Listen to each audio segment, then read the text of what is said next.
Well, hello, writers. Welcome to episode number 457 of Ink in Your Veins. I'm Rachael Herron, and I am so glad that you are here as I'm just going to talk a little bit today about how to go to a writing conference, whether you should go to a writing conference, all of those things, because I just got back from one, and that's why there was no show last week. I fully meant to put one together, and then I fully did not. And that's kind of how this show has come about because I have been thinking about how writing conventions, conferences affect us, how we can do them well, what they're good for, what they're not good for. So let's just jump into chatting about that, shall we? All right. So I want to tell you, first of all, about some of the best things from Romance Writers of New Zealand, which was the conference I just got back from a few days ago. The best things personally, we're just going to talk about some personal things. This is like the section where I say, what's been going on around here? What's been going on around here is I went to a great conference. This was Romance Writers of New Zealand, not affiliated with Romance Writers of America, which went up in a racist ball of bankrupt fire last month. Romance Writers of New Zealand is totally different, totally separate business entity, always has been, and is lovely and tries to be conscious about things and as open and inclusive as it can be, although there's obviously steps that can be taken in all of these places to do better. However, I think they did a very good job. And the best things for me were hanging out with pals. I got to see Sasha Black. If you are on our Patreon at I think it's a $3 level and up, then you always get the early access a month early to me and Sasha chatting. And we did that in my hotel room. It was the most fun, most joyful conversation. We were both on fire with all of the thoughts that we were having and all of the epiphanies and how things were working. And it was just so good. I can't remember if I mentioned this or not, but I got to see Sasha and her partner and kid the week before in Wellington. We'd gone out to dinner, so we had already hung out in person, but we have hung out so much that it's one of those nice internet moments where it kind of just stumps you to realize you have not hung out in person before. A lot of times people are either taller or shorter than I think they will be too. So you have to spend some time getting used to their physical 3D bodies in space. But Sasha was exactly as I pictured her precisely, down to like footwear and everything. So it just felt like we'd been hanging out for a long time. That episode that we filmed or that we recorded in my hotel room will be coming out next month. So you will get it no matter what, even if you're not on the Patreon level. I will not keep that from you, but it was so fun and so funny. And we laughed a lot. I got to spend time with her. I got to see Becca Syme and hang out just a little bit with her. And it was lovely to hear. I've never actually gone to her strengths workshop where she really talks about strengths for writers, the Clifton strengths. And even though I have been deep down that well for a long time, I learned a lot. I learned a lot, oh, especially about my relator. Well, I might talk about that another time, but relator is a strength that I have that makes me have very close friends and carefully curates the rest of relationships to kind of keep them in certain places. These people can come into the living room of my imaginary house. These people can come into the kitchen of my imaginary house. And really talking about how Relator deals with social media. And you may not have High Relator, and you don't need to know what this is all about. But it was a huge concept to me to know that my High Relator doesn't like social media because I feel like I'm just inviting everyone in the whole world to come into my living room and sit on my couch. And I hate that. What I love is having a barrier in place that if somebody goes past the barrier because they want to, then I can trust them. I know that they want to hear from me. And everything clicked into place. That is why I love my newsletter. If people are on my newsletter, I have never put people on my newsletter. I have never shopped for or bought people to go on my newsletter. I've never even swapped people to go on newsletters. If people are on my newsletter, either my writing one for writers, which you should be on, rachaelherron.com/write, or if they're on my readers email newsletter, they're there because they went looking for it and asked to be put on it. And for me, And my brain that says, oh, I can trust these people and now I can really talk to them. Now I can really say what I want to. It explains why I love Patreon so much. If people come and say, they opt in, they say, I'll give you as little as $1 a month. That means I want to be here. That means, in a strange way, it means to me, I can't bug them. Like, it doesn't feel like sales. It doesn't feel like marketing. It feels like me reaching out to the people who speak my language and want to hear from me and have a conversation. And so Patreon and my newsletter makes so much sense. Even this podcast works I'm just realizing this, it works in the exact same way. No one's going to listen to this podcast if they don't want to. No one is making anyone listen to this podcast unless you're in a car right now and your partner has put a podcast on and you are forced to listen to this, in which case I am sorry. And perhaps you should try writing. Thanks for being here. But otherwise, podcast also is very, very, very opt-in. I'm not accidentally assaulting somebody on social media with something they don't want to see because they're scrolling. You're here because you want to be. Oh, it was a big revelation that I had on my relator side. So that was fun from Becca. And the other thing that I really loved about this conference, besides going to the awesome workshops, I was very careful and particular about what workshops I went to. I had none of the FOMO that often happens with people going to the first conferences. You have that fear of missing out. You're not going to go to the exact right session, and maybe you're going to miss hearing exactly what you need to hear to make everything easy. That doesn't exist. Instead of that, I looked at what I wanted to go to. I went to those. I took impeccable notes that I'll probably never look at again because I'm like that, but I would like to because there's some good stuff in those notes that I took on my Remarkable. And if it didn't work for me, I dipped out. There was one long session that wasn't working for me. It was great for many people. Many people were loving it. But there was nothing for me to get from that particular presentation. So at the little wee coffee break, I left and I didn't go back. And I have no one will ever notice that we do that. No one, unless you're presenting, and then perhaps you should stay for the whole thing. But another thing that I did was I spent a lot of time in the tub, in my bathtub, in the hotel, which was the sweetest little castle hotel in Christchurch. I loved it. I am very COVID cautious. I am also socially anxious. And these are things that I am really comfortable with admitting and feeling and dealing with. When I was at RWNZ 2 years ago, the last time they had it, they skipped a year. When they had it last 2 years ago, I was a keynote. And I felt, and I think rightly so, that because I was a keynote and they had brought me there and they were employing me during that time, right? I felt an obligation to always be everywhere, to talk to everyone, to go to all the sessions, to go to the functions that go along with the conference. That was part of my job, but it really stressed me out. And I was very ill afterwards, stress ill. My body reacted in a very violent way, and I was miserable for 3 days afterwards and couldn't move.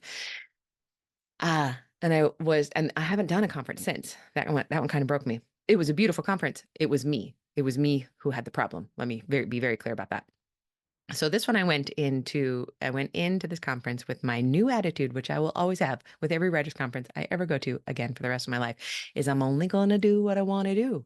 And even if my literal best friends are doing something really fun, I am not going with them if I need the downtime. And I needed a lot of downtime. So there's always this really fancy dress cocktail party. There's a theme. I can tell you honestly, I don't even know what the theme was because I knew I wasn't going to go. I had seen the theme, not going to go. That night, we'd had a late lunch and I got back to my hotel room and I thought, oh, I should probably eat some dinner and I'm not going to that cocktail party. What should I do? I ordered an ice cream sundae and had it in the tub while I read the new Emily Henry funny story. It was an incredible night. I had had a soul filling, brain filling, input gathering day talking to people. I think that was the day that might have been the day I recorded with Sasha, hanging out with my friends.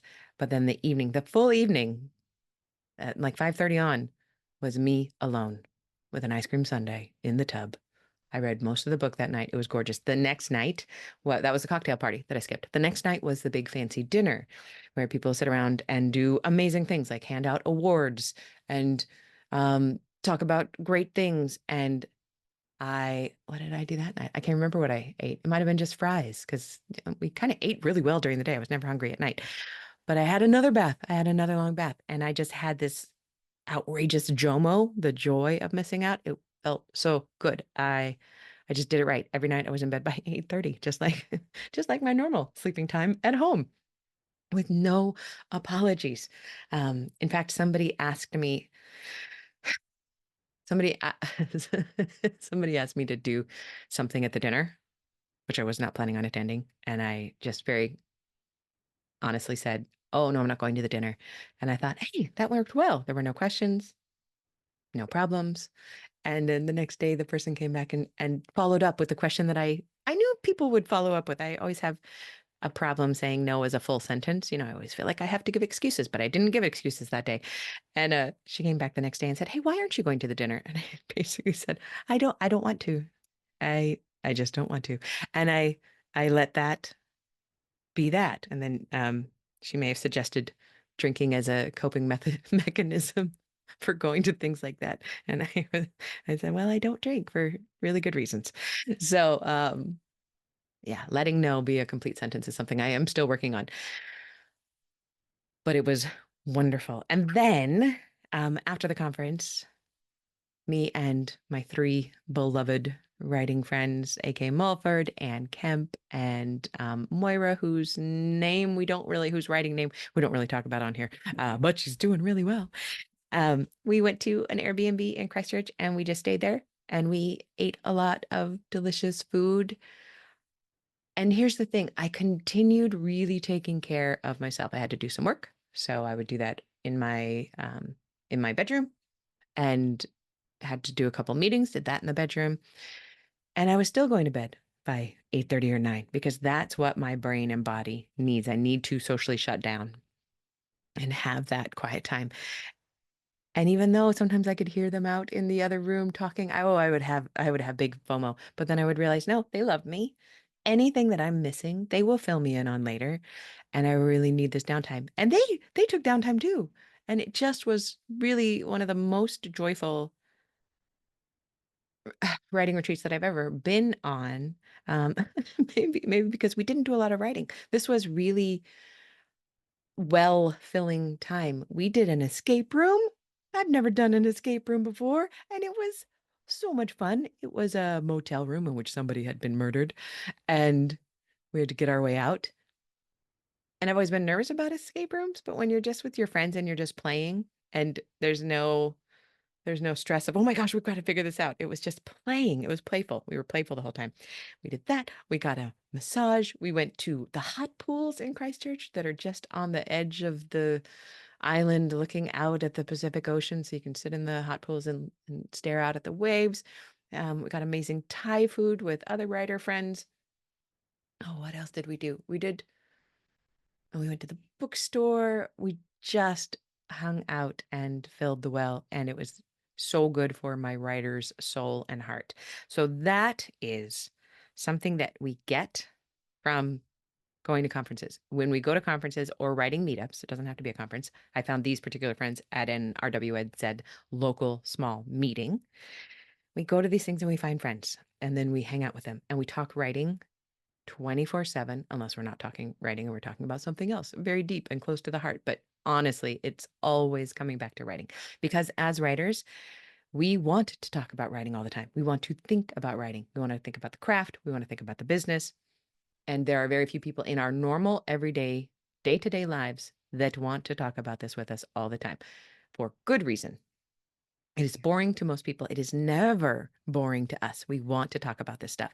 So, moving into what you can get out of a conference, what you get by going to a writing conference, whether it is a small local one, and they are great, or one of the bigger national ones, wherever you live, is that you go into this space where everybody is geeking out about the same thing in the same way.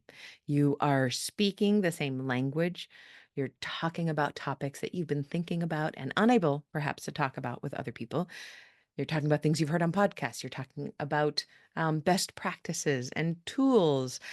Everybody is talking about these things. And at every conference I've ever been to, people just want to share. There is no gatekeeping. If there are people gatekeeping in whatever way, they're off in the corner gatekeeping. They ain't going to talk to anybody anyway. But I don't see those people at conferences because they, particularly at this conference I just went to, there were none. There were no cool kids sulking in the corner, which I have seen at really, really big conferences. There were none. Everyone was just hanging out and talking to everybody else. But the vast majority of people at writing conferences just want to talk writing with you. It is a place where you can find your people. I have friends to this day that I have made from sitting next to them at a conference and saying, "What's your name?" Or, "Hi, I am Rachel. Who are you? What do you write?" I hate small talk, but small talk when we're talking about writing is somehow the easiest kind of small talk. I think I could talk about writing. So you can find your people, you can make those friends, even if you are shy slash introverted like I am. You can also figure out how you learn best. It's always fascinating to sit in workshops where there are people brought in to talk about the things that they are very, very good at. It's always interesting to see how people learn. I always write by hand. I usually write in notebooks and then I never look at the notebook again. This time I wrote by hand in my Remarkable, and I can send that. I think I'll just do that. I'll send it all to text and then send it to email and I can look through it. The handwriting to text function works really, really well. So I will do that. I hadn't even thought about doing that till this very second. That's how I learn. And then there are people who are typing and taking the most detailed, meticulous notes, and they are things of beauty. And then you see people or sit next to them, and they're just listening. They're just absorbing like sponges. They are taking it in, and that is the way that they learn, just by listening. You're around people who are all learning in different ways, and you get this sense that whatever you're doing, it's right. If it's working for you, fantastic. You go to what interests you. You listen. You take away action points, and hopefully you put some into action when you get home. And I'm already starting to do that. The other thing about writing conferences is that they make you feel like a writer because you are a writer. You deserve to feel like one.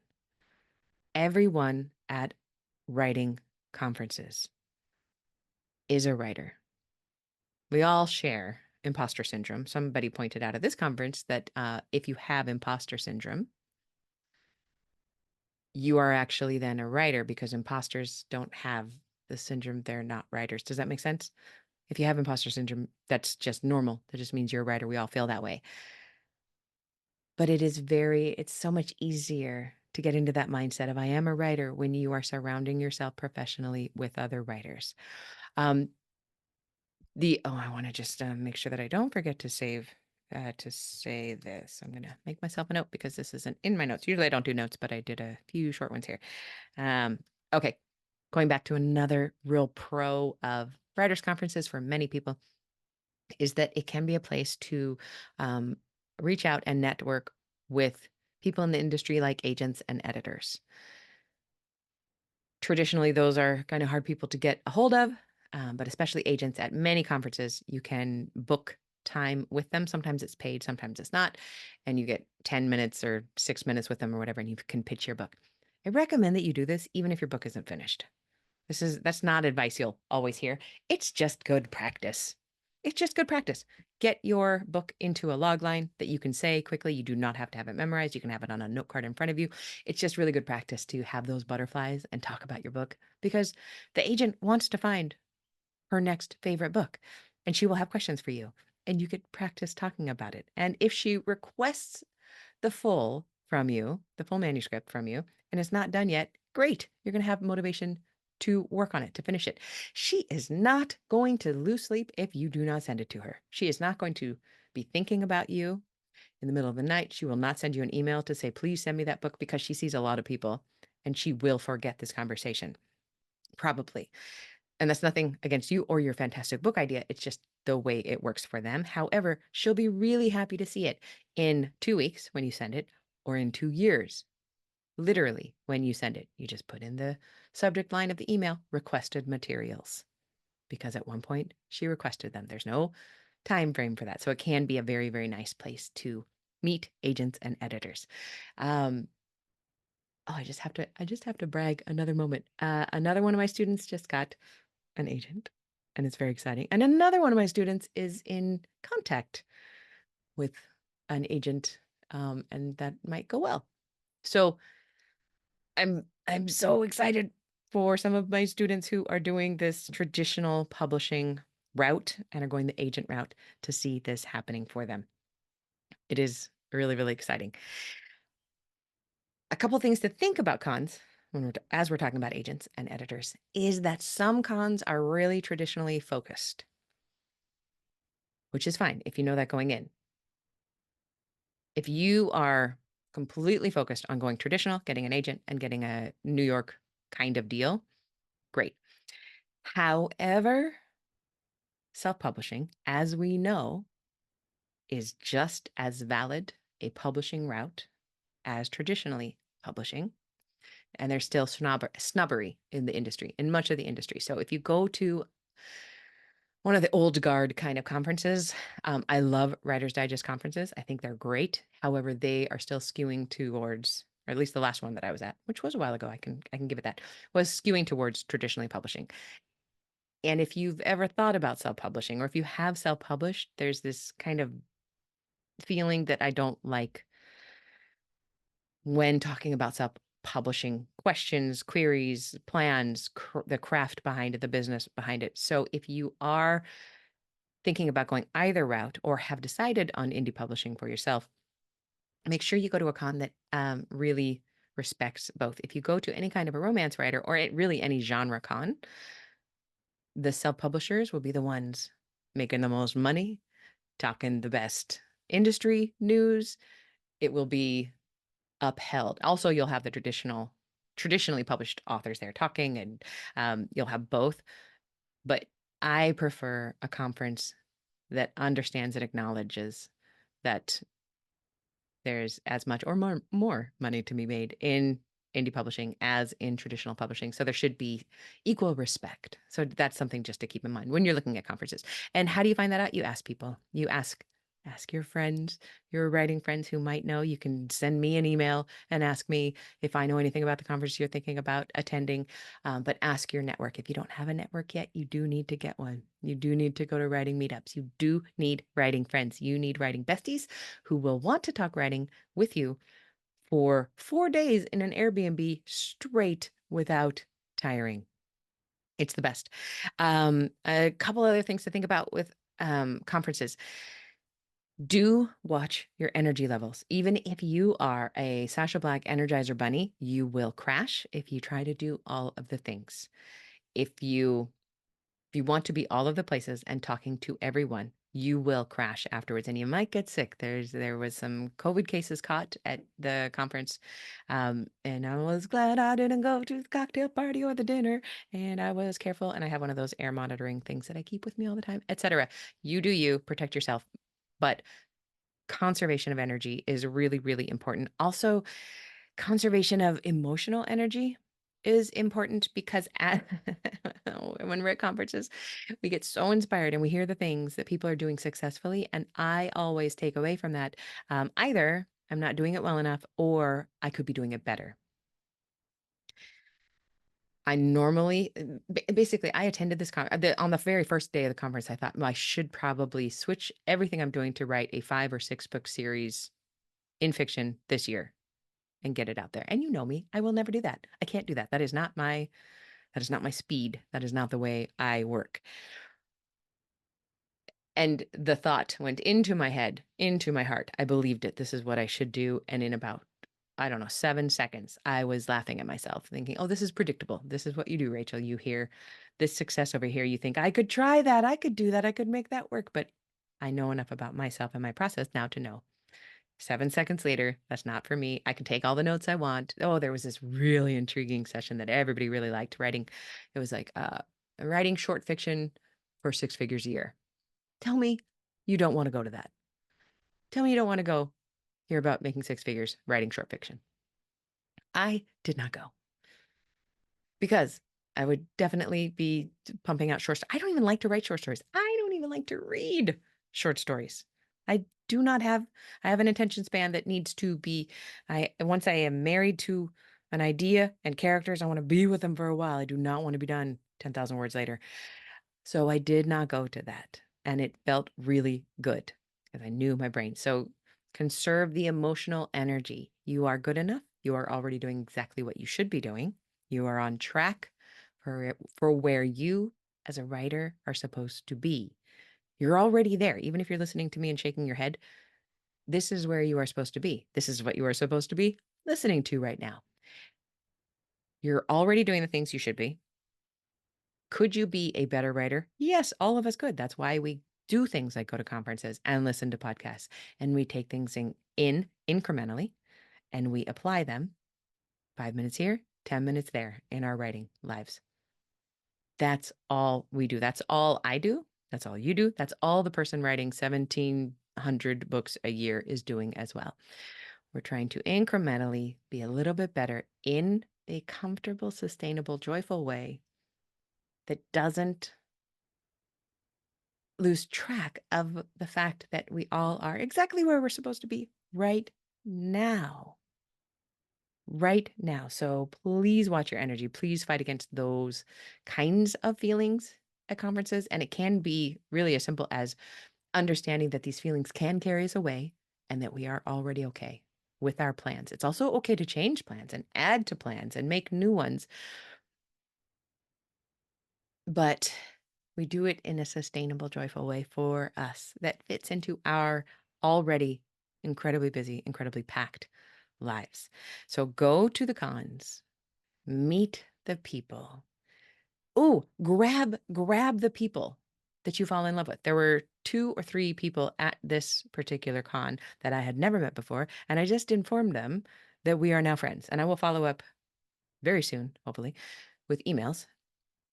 And maybe I'll invite them on the show and have them, but you just see them, you know them, you see what they're wearing, you see how they react in the world, and you think that is a person that I want in my writing circle as someone that I can go get lunch with, that I can have a phone call with, that I can send a text to.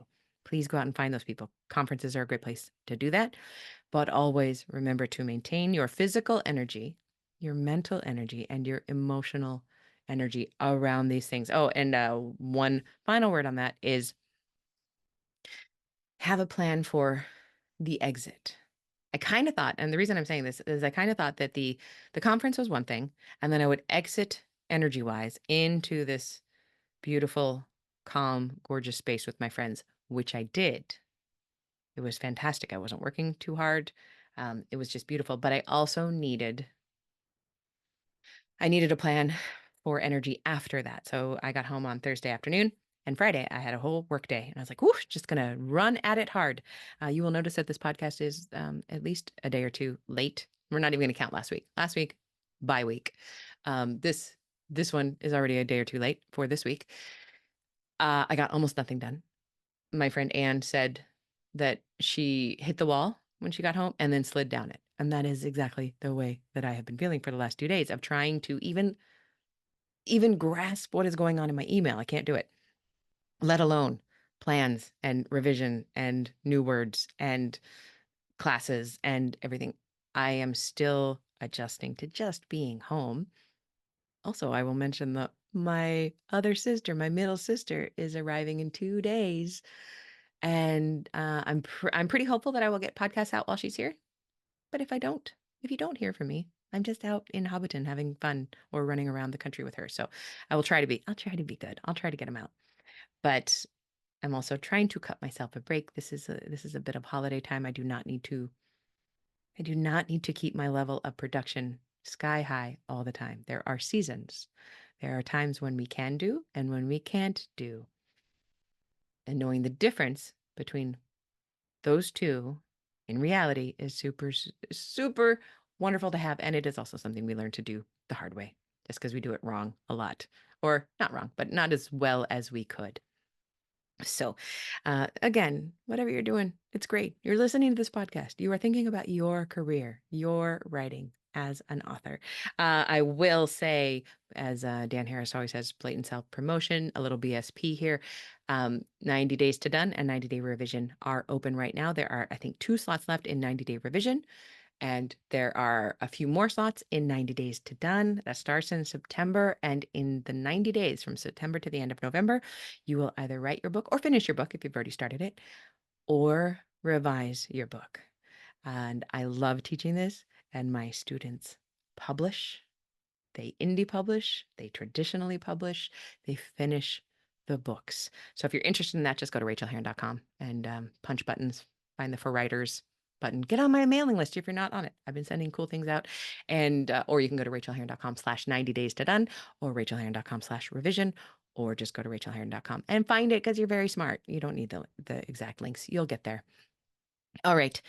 Thanks for listening. I missed you while I wasn't here, and I'm glad to be back, and I'm glad to be in my office and just holding on until I can feel a little bit more more settled. Is it going to happen? I don't know. Will it? Probably.